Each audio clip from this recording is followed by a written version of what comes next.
Good evening, ladies and gentlemen, friends. I've seen many people I know since quite a few years already here. So I only hope that not only the converts already in here, maybe a few others. It would be nice to have a quite good discussion afterwards. So what I will do, I will talk a little bit about sort of the outcomes of this IASTD or IAKSTD. The acronym unfortunately didn't carry the K, which was actually a big deal in this whole report, the knowledge in addition to science and technology.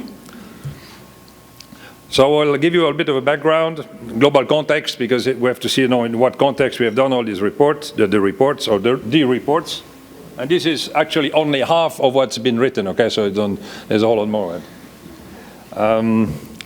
Then we'll talk a bit about what's the problem, so the key findings, future challenges, and the options for action.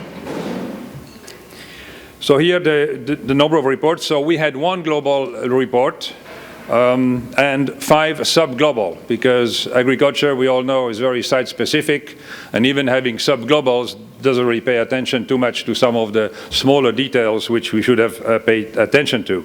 But when you think about the North America and Europe, was basically cut into 3 pieces: North America, Western, and then also Eastern Europe, just to show the major differences in the agricultural systems as we find them in these places. But we had also Latin America and the Caribbean, Sub-Saharan Africa, Central Asia, Middle East and North Africa, and South Asia. So these are sort of the different sub-global reports, and you are welcome to find them on the web. We have a few CDs also, but they are freely available on the internet, so you can download them whenever you want to. Probably you've seen the website agassessment.org. The report was written by, over 400 actually. Next that count is 452, I think, because there are also the editors, review editors, which participated in this report. A total for 52 countries. So this report, unlike the World Bank report, WDR08, which a lot of people probably know or heard of, who was written by 60 consultants selected by the World Bank, this thing here was written by over 400 people, which were endorsed by a bureau of 60 representatives from countries, NGOs, and private sector. So you can see that the breadth of this report is beyond anything probably you could find in terms of an assessment. Even the IPCC has only sort of scientists working or writing in it, and this IASTD is going to be the IPCC for agriculture. So that was just number 1. The issues treated were also multi-sectoral, so we did not only look at agricultural production itself, we looked at health and nutrition issues, in that which is very important when you think about growing food, not only just to make biofuel, but also to feeding people. So again, looking at different topics, so health, nutrition, the environment, and obviously also the agricultural production issues. The way this was done, it was in 2002 at the international, at the Summit for Sustainable Development in Johannesburg.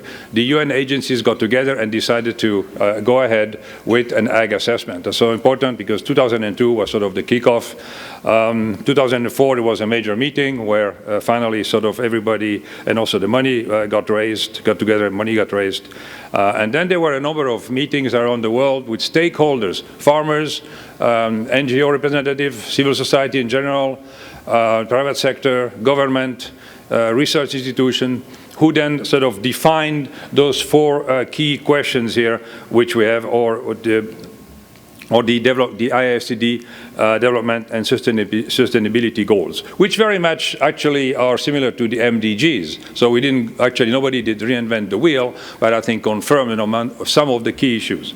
Like, how did the AKST, which stands for Agricultural, Knowledge, Science and Technology, past, present, and also future impact on reducing hunger and poverty, improving rural livelihoods, improving nutrition and human health, and facilitate environmentally, socially, and equitable and economically sustainable development. So you can see that agriculture is already framed here in a very different way than if you look at the World Bank report, which is all about production.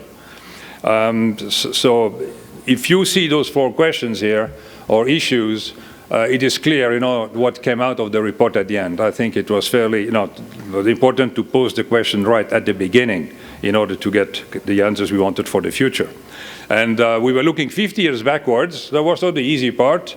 To know where we are today was, well, fairly easy too. To look 50 years forward was really a challenge, and we didn't really live up to it fully for many reasons, because it was very difficult to get people to agree where we are today. Are we in a good place or a bad place? That was actually, and so just even to define that was difficult. So that was one reason. The other one, I think we did not have enough sort of 25-year-old people writing, because actually, when we think about it, in 50 years from now, they are the ones who will have to, will be eating.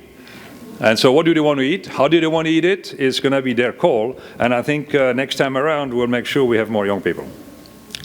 Now, to solve those issues, I don't think it would be so difficult if we had not these added challenges of climate change, population, and also the demand need, the growth, and shrinking natural resources, in particular the energy issue.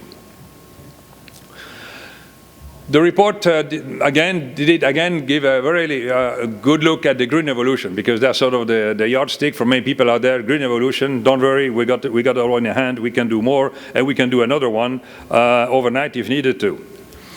The issues here really were that, the green revolution, and the report says so, produced a whole lot more food. Maybe not the best food, but it produced more food, so more people had more to eat. And this up to a point in 1995, when things started to turn around and basically the number of malnourished, undernourished started to rise again, until we know about almost 1 billion people, or more than 1 billion people in 2008. So obviously something was wrong somewhere with this green revolution, who just couldn't really sort of do it again. One curve I want you to look at is really the black one on the bottom, is the food prices. And I think a lot can be sort of referred back to the food prices. Why do we have these problems out there with our food? Food quality and quantity has a lot to do with food prices. And in developing countries, you can think that low food price is good because people are poor, so they can afford to eat. Yes and no. Knowing that 75% of the people there are farmers, if they would pay more for their food, maybe they would not be poor. So you can see, so how do you sort of get out of that sort of a treadmill there is not very simple. And in the developed countries, people no mind to pay a lot of money for cars and anything else, but when it comes to food, it's got to be cheap. This is sort of ingrained. I don't know exactly where that's come from, but why does food have to be cheap? And I think that's, if you think in the north, in the south, east and west, it has a lot to do with the problems we are in.